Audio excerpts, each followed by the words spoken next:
Hello. So today we have Jagat Seth with us. So we all know like he's one of the most wealthiest person in the past times. So they are the one of the biggest bankers in the Bengal.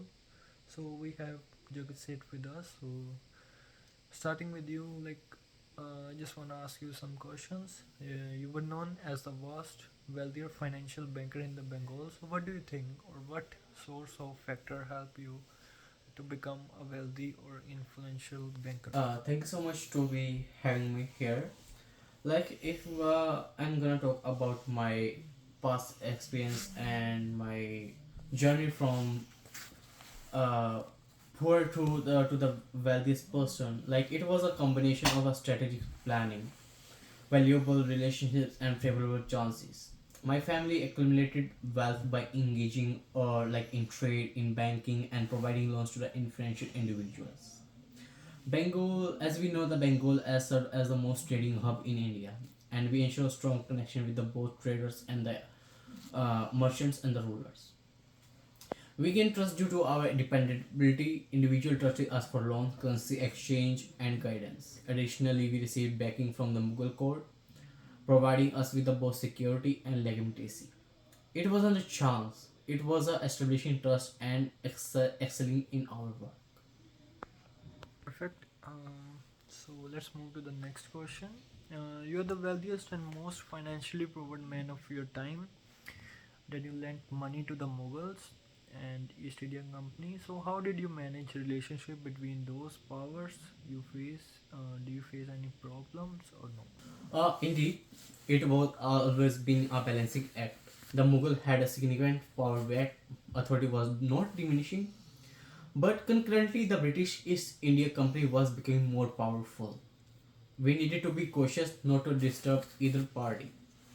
We aim to remain impartial and provide our service to all who required them. However, the British East India Company more powerful, maintaining the balance become increasingly difficult, as we know. Both parties showed our backing, and we need to be cautious about who we relied on. It felt like balancing on a narrow wire, attempting to avoid a plunge. Perfect. As we know, you financed the British East India Company, but after the British came into the governance, your family had significantly declined in dominance. So it's your wise decision on risk you betrayed by the Britishers. How do you respond with this claim? To be truthful, it was somewhat a combination of the two. At the moment, assisting British seemed like the wise decision. The providing security and assurance, particularly as the Mughal authority was waning. However, the British were quite ambitious. As soon they had no use for us, they discredited our loyalty and sidelined us. I wouldn't consider trusting like a mistake since it allows to service for a period. However, I ought to have exercised greater caution. The British had no interest in partnership; they sought dominance. Perfect. Many historians say you participate in a conspiracy against Nawab Siraj-ud-Daulah that result in British triumph at the Battle of Plassey. About the statement, how do you react? Um, yeah, that holds some truth. Siraj-ud-Daulah was consistent and frequently took actions contrary to our interest. But we were concerned about the security and our enterprise. The British, conversely, appear to have the ability to provide those stability to us. Backing them against Siraj was a strategic choice. However, I did not anticipate it, but it totally resulting in dominance in Bengal of the British Empire. We began as a sensible step, but to a safeguard like they are providing me more stability more than the Siraj Dullah. But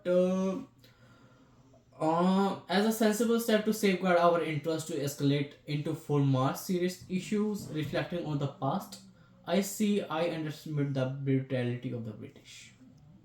Let's move to the last question, but it's not least. What kind of advice and suggestions you want to give today to our future bankers or moneylenders or what say upcoming Jagat Seth? Well, my suggestion for or recommendation for the future banker is not to depend excessively on the single influential group. Leaders, the situation involve like leader ascend or descend. Today's friend might become your tomorrow's foe.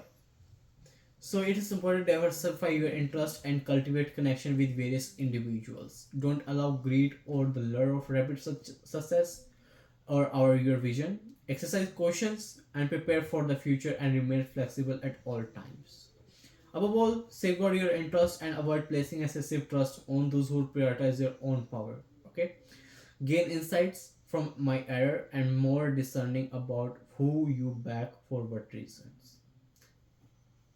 Nice to meet you. It's an honor you have over here. You are over here. It's nice to meet you. Thank you so much. Thank you.